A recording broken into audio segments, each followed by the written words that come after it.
Sa ngalan ng Ama, ng Anak at ng Espiritu Santo, Amen. sumainyo ang Panginoon. At sumayo rin. Mga kapatid, ngayong araw ay ating ginugunita si San Vicente de Paul, isang pari ng ating nasimbahan. Siya'y sinilang sa pagtatapos ng ika-16 na siglo mula sa bansang France. Bagamat mahirap ang kanyang pamilya, pinagsumikapan ng kanyang pamilya na siya po ay mapag-aral at sa edad na 20 ay inordinam bilang isang pari. Sa kanyang ministeryo bilang isang pari ay nadakip siya ng mga pirata at dinala sa Africa at doon ay ibinenta bilang isang alipin. Buti na lamang po at nakatakas siya at siya ay nakabalik sa bansang Pransya. Siya ay naglingkod sa reyna ng Pransya. Nabago ang direksyon ng buhay ng pagkapari ni San Vicente de Paul. No isang gabi po ipatawag siya para pakinggan ang confession o kumpisal ng isang mahirap. At dito nakita niya yung pinagdadaanan ng mga mahirap na kinakailangan na matugunan ng simbahan, kung kaya't nagpaalam siya sa kanyang ginagawang paglilingkod at naglingkod sa mga simbahan, at doon ay pinagtuningan ng pansin ang paglingkuran po ang mga mahihirap, ang mga orphans, gayon din ang mga madalas ay mahuli at ibenta bilang mga alipin. Sa tulong ng kanyang panalangin, gayon din nilang mga kaparian, ay naitatag niya pinatawag nating Vincentians o Mission, Congregation to the Mission. At kalinsabay nito ay naitatag din niya yung tinatawag nating Daughters of Charity. Ito yung naman yung counterpart ng mga pari sa pagpapalaganap ng mabuting balita. Si San Vicente de Paul po ay namatay sa edad na 80 sa araw nito habang siya ay nakaupo at tahimik na nagdarasal. Mga kapatid, sa pasimula po ng ating pagdiriwan ng banal na misa, upang tayo maging marapat pakibahagi, aminin natin ang ating mga kasalanan. Inaamin ko sa makapangyarihang Diyos at sa inyo mga kapatid, na lubha ako nagkasala sa isip, sa salita at sa gawa, at sa aking pagkukulang. Kaya isinasamo ko sa mahal na Birheng Maria, sa lahat ng mga anghel at mga banal, at sa inyo, mga kapatid, na ako'y ipanalangin sa Panginoong ating Diyos. Kawan tayo na makapangyarihang Diyos, patawarin tayo sa ating mga kasalanan, at patnubayan tayo hanggang sa buhay na walang hanggan. Amen. Amen.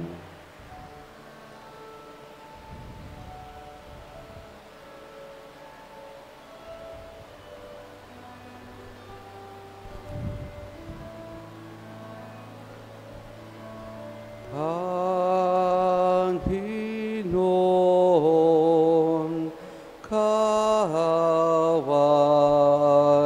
mo kami.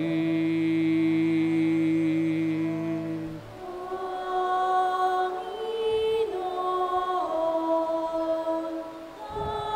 kawan mo kami. Kristo, kawan mo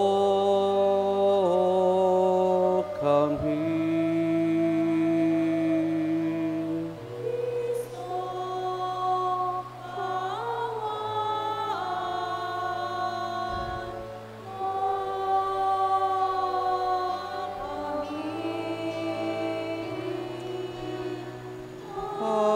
kawan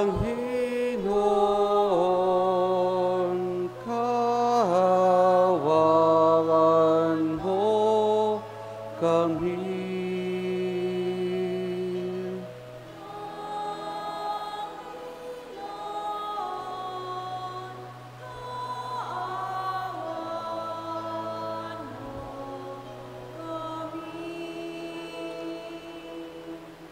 Manalangin tayo. Ama naming makapangyarihan, pinusmos mo ang paring si San Vicente na mga mabubuting katangian bilang sugong alagad para sa kapakanan ng mga dukha at paghubog sa kaparian.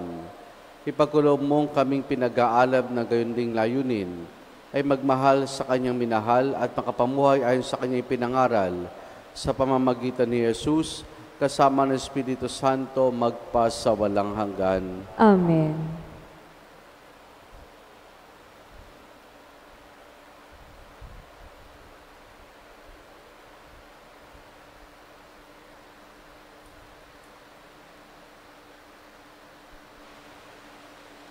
Ang salita ng Diyos mula sa aklat ni Esdras. Sa oras ng paghahandog, akong si Esdras ay tumindig, nagulanit ang kasuotan at nanikluhod sa harapan ng Panginoon. Ganito ang idinaing ko sa kanya: Diyos ko, hindi ako makatingin sa iyo dahil sa kahihiyan bunga ng kasamaan naming suko sa langit. Mula sa kapanahunan ng aming mga magulang hanggang ngayon, hindi na kami nakaahon sa kasalanan. Dahil dito, kami, ang mga hari at mga saserdote, ay binayaan niyang mabihag, patayin, dambungin at ibilad sa kahihiyan ng iba't ibang hari. At ngayon, kahabagan ninyo kami. Niloob ninyong may ilang matira sa amin, at muling binigyan ng puwang sa lupaing ito na inyong itinangi. Muli ninyong isinilay sa amin ang inyong paningin at binigyan kami ng pagkakataong makaahon sa pagkaalipin. Naging alipin nga kami sa mahabang panahon, gayon may hindi ninyo kami pinabayaan. Pinukaw ninyo ang kalooban ng hari ng Persya. Kaya, binigyan niya kami ng pagkakataong maitayo uli ang iyong templo at ayusin ang kasiraan, upang makapanirahan kaming tiwasay sa Huda at sa Jerusalem. Ang salita ng Diyos. Salamat sa Diyos. Ang Diyos na walang hanggay, atin ngayong papurihan. Ang Diyos na walang hanggay, atin ngayong papurihan. Diyos ay nagpaparusa na taglayang habag, kung tayo may malibing sa hukay masadlak. Muling hinahango niya't binubuhay, walang makatatakas sa kanyang kapangyarihan. Ang Diyos na walang hanggay, atin ngayong papurihan. Kayong Israelita, papurihan ninyo ang Diyos sa harap ng mga hentil na pinagtapunan sa inyo. Ang Diyos na walang hanggay, atin ngayong papurihan. Do'y ipinakita sa inyo ang kanyang kapangyarihan, siya ay purihin ng bawat nilalang, ang Panginoong ating Diyos na walang hanggan. Ang Diyos na walang hanggay, atin ngayong papurihan. Pinagdusa man kayo sa inyong kasalanan, ngunit kahahabagan kayo, at muling ibabalik sa inyong tahanan, mula sa mga bansang umalipin sa inyo. Ang Diyos na walang hanggay, atin ngayong papurihan. Talikdanan ninyo ang inyong mga kasalanan at mamuhay kayo ng karapat-dapat sa harapan niya. Kung magkagayon, ang habag ng Panginoon ay inyong madarama. Ang Diyos na walang hanggay, atin ngayong papurihan.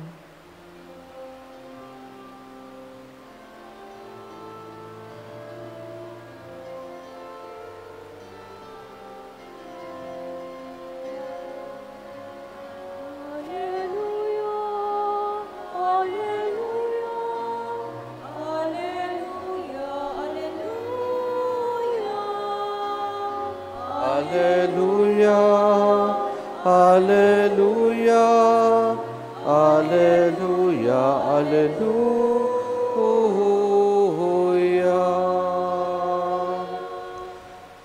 Sumainyo ang Panginoon. At sumayo rin. Ang mabuting balita ng Panginoon ayon kay San Lucas. Papuri sa iyo, Panginoon. Noong panahong iyon, tinawag ni Jesus ang 12 at binigyan sila ng kakayahan at kapangyarihang magpalayas ng mga demonyo at magpagaling ng mga karamdaman. At sinugo niya sila upang ipahayag ang paghari ng Diyos at magpagaling ng mga may sakit. Sila'y pinagbili na niya, huwag kayong magbaon ng anuman para sa inyong paglalakbay, kahit lungkod, supot, tinapay, salapi o bihisan. Makituloy kayo sa alinmang bahay na tumanggap sa inyo at manatili roon hanggang sa pag-alis ninyo sa bayang iyon. At sakaling hindi kayo tanggapin, umalis kayo roon at ipagpag ninyo ang alikabok na inyong mga paa bilang babala sa kanila. Kaya't humayo ang mga alagad at naglakbay sa mga nayon na ipinangangaral ang mabuting balita at nagpapagaling ng mga may sakit sa lahat ng dako. Ang mabuting balita ng Panginoon. Pinupuri ka namin, Panginoong Hesukristo. Magandang umaga po sa ating lahat. Magandang umaga rin po naman. Sa patuloy po nating pakikinig at pagsubaybay sa mga kaganapan sa aklat ni Esdras, noong nakaraang mga araw ay napakinggan natin na sa pamamagitan ni Haring Ciro ng Persya ay nakabalik sa Jerusalem ang mga napatapong mga Israelita. At nang sila'y magbalik, bagamat alam nilang wasak na wasak ang kanilang lungsod, ay unti-unti nilang binuo ito, lalatikit ang templo ng Jerusalem. Kayon, nung mabuo at maitayo muli ang templo ng Jerusalem, itong si Esdras na napakinggan natin sa ating unang pagbasa ay nanalangin. Nanalangin siya para sa kanya at gayon din sa kanyang mga kababayan. At anong dalangin niya? Ang paghingi niya ng tawad sa lahat ng kasamaan, pagkakasala na nagawa nila at ng bayan ng Israel. Mula sa mga hari, mga saserdote, sa kanilang mga dinuno. Ito yung naging dasal niya. Dahil nga dumating sa point ng kanilang buhay na patuloy sila nagkakasala. Kumbagay, wala na silang kahiyan sa mga kasalanan na kanilang ginagawa. Yung mga nakagisa nilang mga gawi sa isang banyagang lupain sa mga paganong tao, ititinabagang nadala nila sa kanilang pag-uwi sa Jerusalem. Kaya ganoon na lamang ang marubdob na pananalangin ni Esdras para sa kapatawaran ng kanilang mga kasalanan. Ito isang magandang paalaala sa ating ngayon, mga kapatid, na ang mundo natin, ang lipunan natin, tayo at ang ating kapwa ay kinakailangang magdasal. Magdasal dahil patuloy tayong nagkakasala. Magdasal dahil tila bagang wala na tayong kahihiyan sa mga nagagawa nating kasalanan. Wala nang kahihiyan sa mga nagagawa nating kasalanan. Sa telebisyon, sa social media, para bagang ipinagbubunyi pa natin yung mga tao na harap-harapan sa kanilang buhay pagkakasala. Para bagang ina-idolize pa ng ilan o ng karamihan ang mga celebrities, ang mga tao na nagpo-post sa kanilang social media account ng maling pamamaraan na kanilang pamumuhay na kanila pang ipinagmamalaki.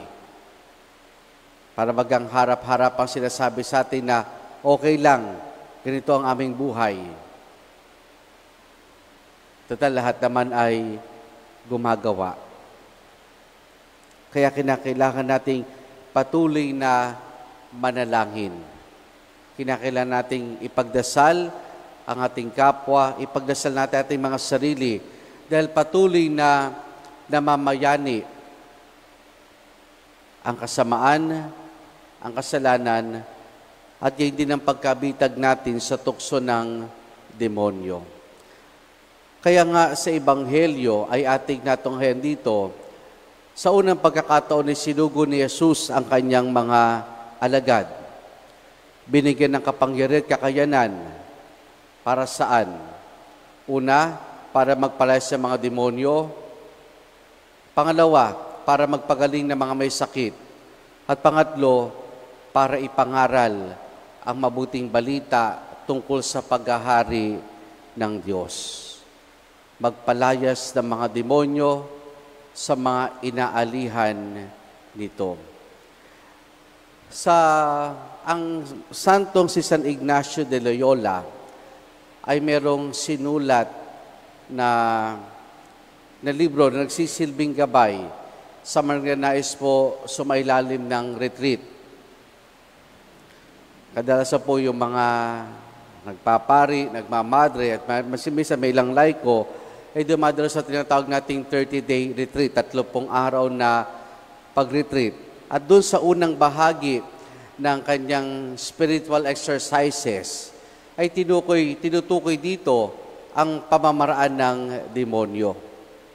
Tinutukoy dito ang pamamaraan ng demonyo. Halimbawa po, doon sa mga taong nabubuhay sa pagkakasala, o dili kaya ay paulit-ulit na lang nagagawa ang isang kasalanan, ano ang pinapasok sa isip ng demonyo sa taong iyon? Na mag-enjoy ka lang, na masaya iyan. Enjoy mo lang iyan, masaya iyan. Meron kang pleasure na makukuha diyan. Hindi naman talaga maranasan natin kapag nakakagawa tayo ng kasalanan, there's always this pleasure na-enjoy natin. Samantala doon naman sa nagsusumikap na palalimin na kanilang buhay kabanalan, palalimin na kanilang ugnayan sa Diyos, meron din pamamaraan ng demonyo. Iti sa pamamagitan ng pagpasok sa, meron siya pinapasok sa isip na hindi mo kaya iyan. Susuko ka rin. Kasi nga, yung gawang kabanalan, sabihin natin na struggling tayong lahat. Struggling tayo lahat sa buhay kabanalan.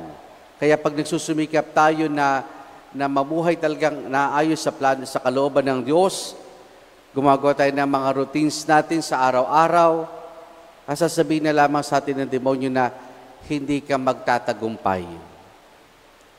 Hindi ka magtatagumpay. Kumbaga, dinidiscourage tayo na wag nang ituloy yan at sa halip ay tahakin ng ibang landas. So, yun ang pamamaraan ng demonyo batay sa sinulat ng spiritual exercises ni San Ignacio ng Loyola. At anong maaari nating sandata laban dito? Unay, harapin natin ang katotohanan. Katotohanan na ang kasalanan, kahit kailan, ay hindi masarap. Ang kasalanan ay mali. Ang kasalanan ay nakahihiya. Kailangan natin harapin ang katotohanan iyan sa ating buhay. At pangalawa, siyempre, ang tulong pa rin ng Diyos.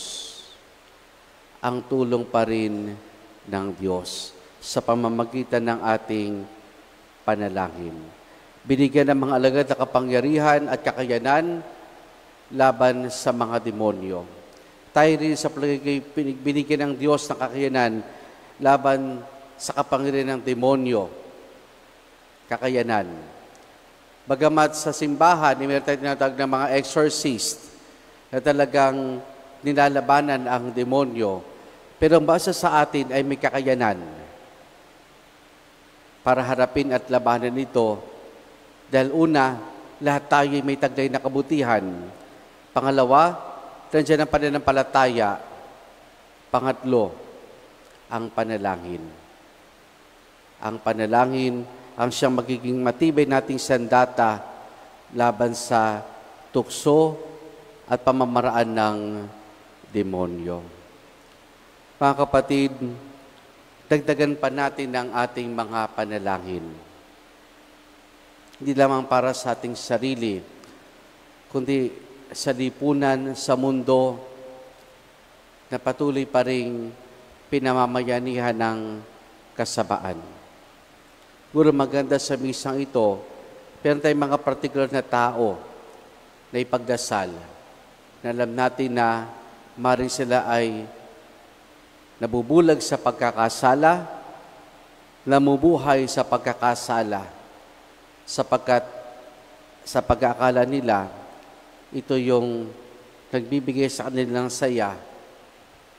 Ito ay nakukondis sa kanilang isip na okay lang gawin ang mga ito. Amen.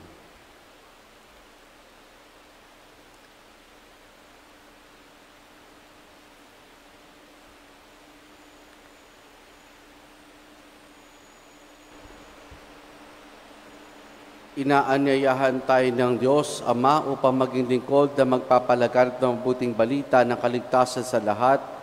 Hiligin natin na gawin tayong kapani-paniwala mga saksi, ating itutugon. Panginoon, bigyan mo kami ng lakas na maging iyong mga saksi. Panginoon, bigyan mo kami ng lakas na maging iyong mga saksi. Ang simbahan naway patuloy na mag-anyaya at magsugo ng mga misyonero upang ipahayag ang mabuting balita sa lahat ng bansa at dako. Manalangin tayo sa Panginoon. Panginoon, bigyan mo kami ng lakas na maging iyong mga saksi. Ang mga Kristiyano naway maging masigasig sa pagpapahayag ng salita ng Diyos sa mga hindi pa sumasampalataya at hindi pa tumatanggap nito. Manalangin tayo sa Panginoon. Panginoon, bigyan mo kami ng lakas na maging iyong mga saksi. Maraming tao nawa ang mahikayat sa pananampalatayang Kristiyano, bunga ng ating makatotohanang pagsaksi. Manalangin tayo sa Panginoon. Panginoon, bigyan mo kami ng lakas na maging iyong mga saksi. Ang mga may sakit at mga namibigatan sa buhay, naway makita ang katangi-tanging pag-ibig at kalinga ng Diyos sa pamamagitan ng pag-aaruga ng kanilang mga pamilya. Manalangin tayo sa Panginoon. Panginoon, bigyan mo kami ng lakas na maging iyong mga saksi. Ang mga yumao, naway magbunyi sa walang hanggang kapayapaan. Manalangin tayo sa Panginoon. Panginoon, bigyan mo kami ng lakas na maging iyong mga saksi. Sama rin natin sa ating pananalangin sa misang ito, ang intensyon pasasalamat ng ating mga tagapagtaguyod sa karangalan ni San Lorenzo Ruiz de Manila, Neri Vivar, Loretta Fajardo, Sara Cabral, Eliza Espelimbergo, Ofelia Calalang, Ningning Cabasal, Baby Bifar, Lucy Balatbat, Angelina Tubig at Angelina de la Cruz. Kaya din ang pasasalamat ng pamilya Bardos para sa nagdiriman ng kanilang kaarawan, Alex Castro, Chari Pineda, Amor Callejo at Marie Piring. Patuloy nating dalangin ang pagbuti ng kalusugan at kagalingan ni Apolinario Catalig, Ligaya Catalig, Virginia Franco, Mark Joseph, Isaiah Gabriel de Guzman at Ginoong Loren. At para sa kapayapaan ng kaluluwa ni Natalia, Igmedio, Sena, Luisito, Dolores, Eleuterio, Antonio, Robert, Maximo, Manuela, Daniel, Orlando, Arcadia, Simeon, Margarita, Donato, at Akira Grace. Ating ngayon dilog sa Diyos, iba pa nating intensyon at panalangin.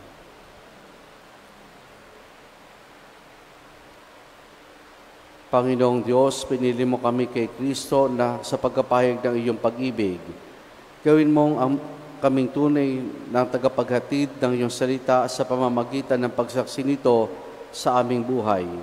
Hinihiling namin ito sa pamamagitan ni Jesus na aming Panginoon. Amen.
Manalangin kayo mga kapatid upang ang paghain natin ay kalugdan ng Diyos amang makapangyarihan. Tanggapin nawa ng Panginoon itong paghain sa iyong mga kamay, sa kapurihan niya at karangalan, sa ating kapakinabangan at sa buong sambayanan niyang banal. Ama naming lumikha, ipinagkaloob mo sa banal na paghain ginawa ni San Vicente, ay matularan niya ang kanyang ginagampanan. Ipagkaloob mong pakundangan sa pagdiriwang na ito, kami makabagtas para humantong sa pagiging haing kalugod-lugod sa iyo, sa pamamagitan ni Jesus, kasama ng Espiritu Santo, magpa sa walang hanggan. Amen. Sumainyo ang Panginoon. At sumayo rin. Taas sa Diyos sa inyong puso at diwa. Itinaas na namin sa Panginoon. Pasalamatan natin ang Panginoong ating Diyos. Marapat na siya'y pasalamatan. Ama naming makapangyarihan, tunay nga marapat na ikaw ay aming pasalamatan sa pamamagitan ni Jesus na aming Panginoon. Ngayong si San Vicente de Paul ay pinararangalan sa pamumuhay niyang totoong uliran at pagiging maasahan sa panunungkulan. Kaya si Jesus na maasahan sa katapatan ay niyahayag sa pangasiwa sa sambayanan. Ang malasakit ng mga ulirang tagapangasiwa noon ay nagpapatuloy magpaga ngayon sa mga panalangin kanilang iniukol kaysa ng sambayanan mong ditay natitipon. Kaya kaysa ng mga anghel, pagsisiawit ng papulisan ng walang humpay sa kalangitan, kami nagbubunyi sa iyong kadakilaan.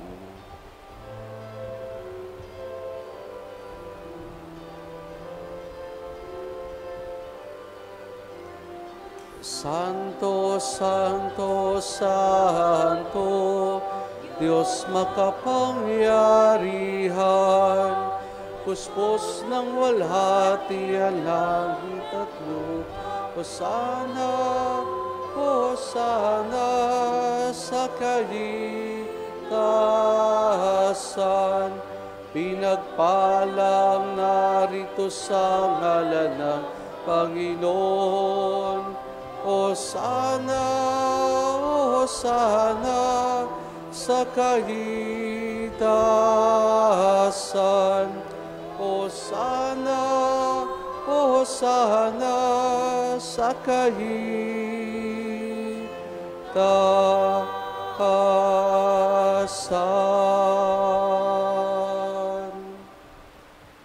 Ama naming banal, ikaw ang bukal ng tanang kabanalan. Kaya sa pamamagitan ng Espiritu, gawin mong banal ang mga kaloob na ito upang para sa amin maging katawan at dugo ng aming Panginoong Hesukristo. Bago niya pinagtiis ang kusang loob na maging handog, hinawakan niya ang tinapay, pinasalamatan kaniya, pinaghati-hati na yon. Iniabot sa kanya maalagad at sinabi, tanggapin ninyong lahat ito at kanin itong aking katawan na ihahandog para sa inyo.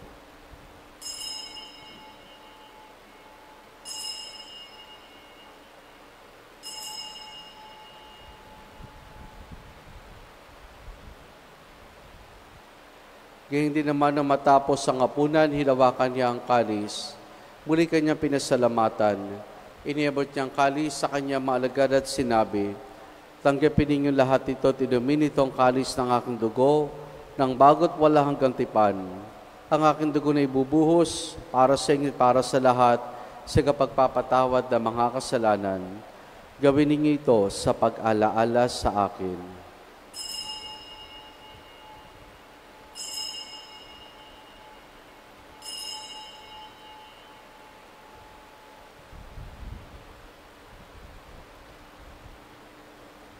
Ang misteryo ng ating pananampalataya.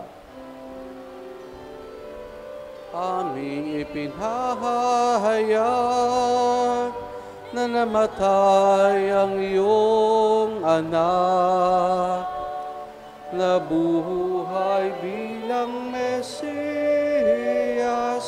at magbabalik sa wakas para hayag sa lahat.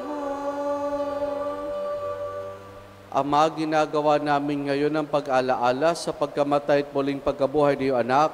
Kaya tiniyalay namin sa iyong tinapay na nagbibigay buhay at ang kalis na kakaloob ng kaligtasan. Kami nagpapasalamat dahil kami minarapat at tumayo sa harap mo para maglingkod sa iyo. Isinasamo namin kaming magsasalo-salo sa katawan at dugo ni Kristo ay mabuklod sa pagkakaisa sa pamamagitan ng Espiritu Santo. Ama, lingapin mo ang simbahan laganap sa buong daigdig.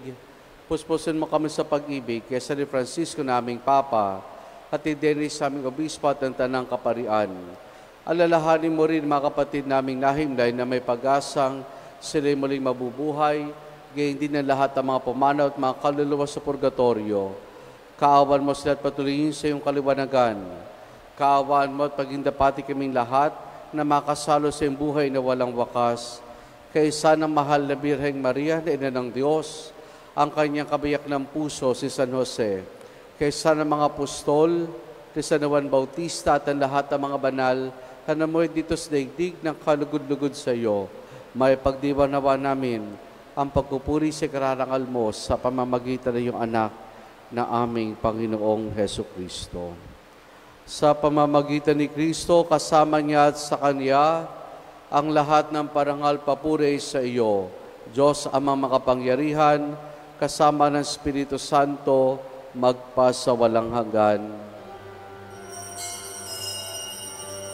Amen. Amen. Amen.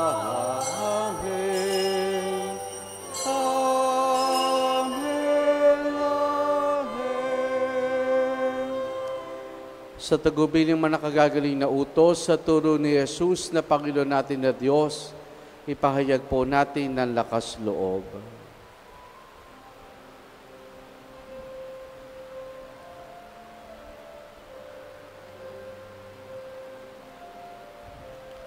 Ama namin, sumasalangit ka, sambahin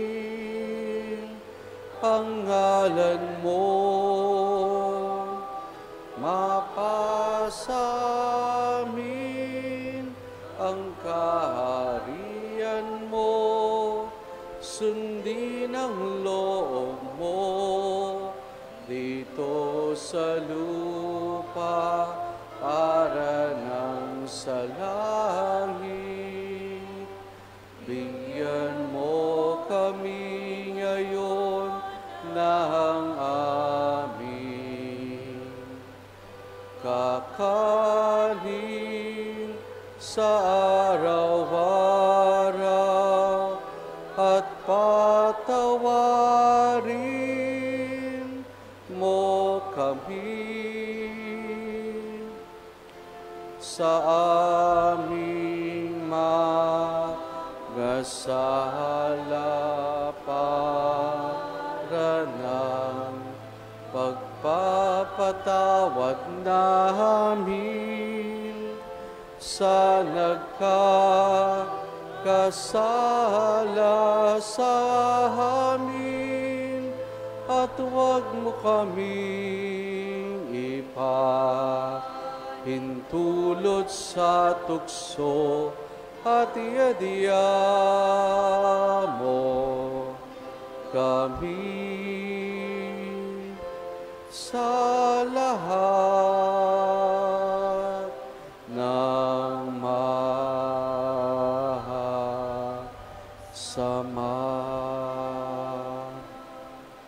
Hinihiling namin kay Media sa lahat ng masama, pagkalooban ng kapayapaan, araw-araw iligtas sa kasalanan, at ilayos lahat ng kapahamakan, samantalang aming masayang pinananabikan, ang dakilang araw ng pagpapahayag ng tagapagligtas naming si Heso Kristo. Sapagkat iyo ang kaharian at ang kapangyarihan at ang kapurihan magpakailanman. Amen. Panginoong Jesucristo, sinabi mo sa iyong mga apostol, kapayapaan ang iniwan ko sa inyong aking kapayapaan ang binibigay ko sa inyo. Tunghayan mo ang aming pananampalataya at huwag ang aming mga pagkakasala. Pagkalooban mo kami na kapayapaan at pagkakaisa ayon sa iyong kalooban, kasama ng Espiritu Santo magpa sa walang hanggan. Ang kapayapaan ng Panginoon ay lagi nawang sumainyo. At sumayo rin. Mga kapatid, maghangad at magbahagi tayo ng kapayapaan ni Jesus sa isa't isa. Peace be with you po. Peace be with you.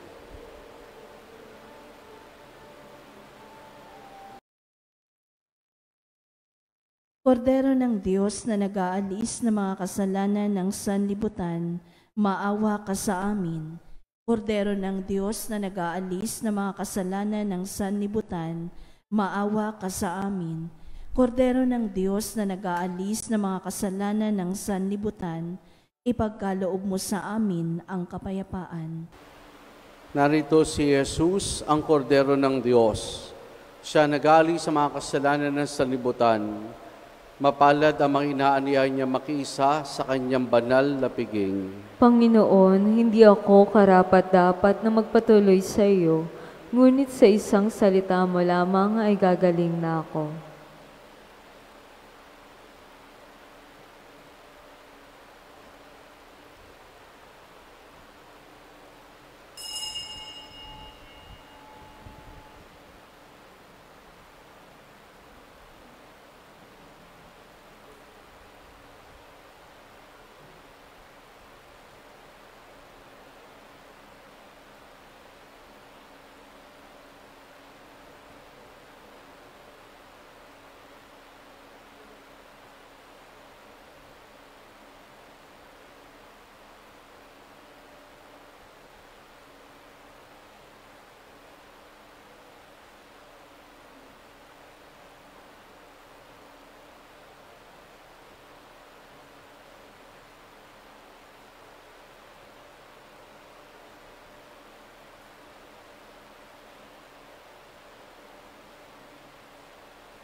Manalangin tayo.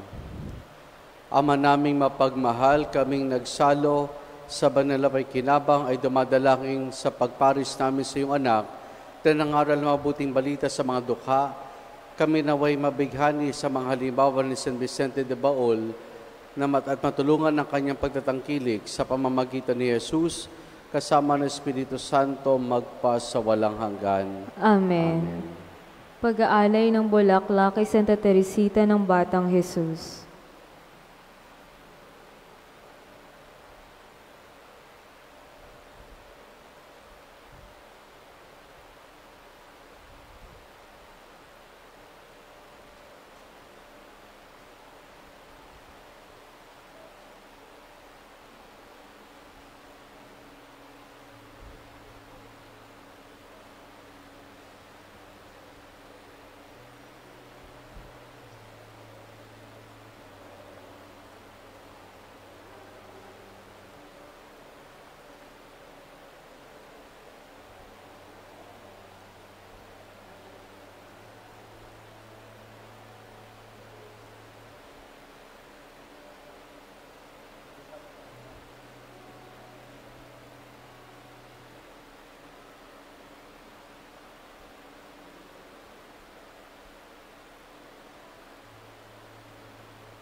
Magsitayo po tayo. Bukas po ang kapistahan ni San Lorenzo de Manila na martir at mga kasama pinakaunang santo ng ating bansa. Kaya lahat po ay aming inaaniyahan na makisa at makigalak sa pagdiriwang ng kapistahang ito sa pangunguna po ng mga katekista ng parokya. Sumayin niyo ang Panginoon At sumayo rin. at pagpalain tayong lahat ng mabutit mapagmahal na Diyos Ama, Anak at Espiritu Santo. Amen. Naialay na natin ang pagdiriwan ng banal na misa. Humayo tayo at patuloy na magtiwala sa panalangin iniukol natin sa Diyos. Salamat sa Diyos. Purihin po natin ang ating Panginoon.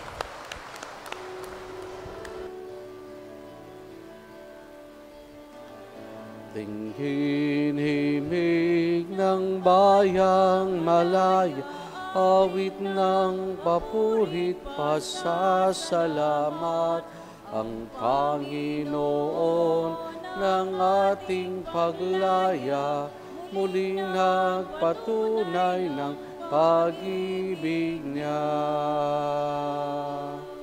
Magandang umaga po sa ating lahat.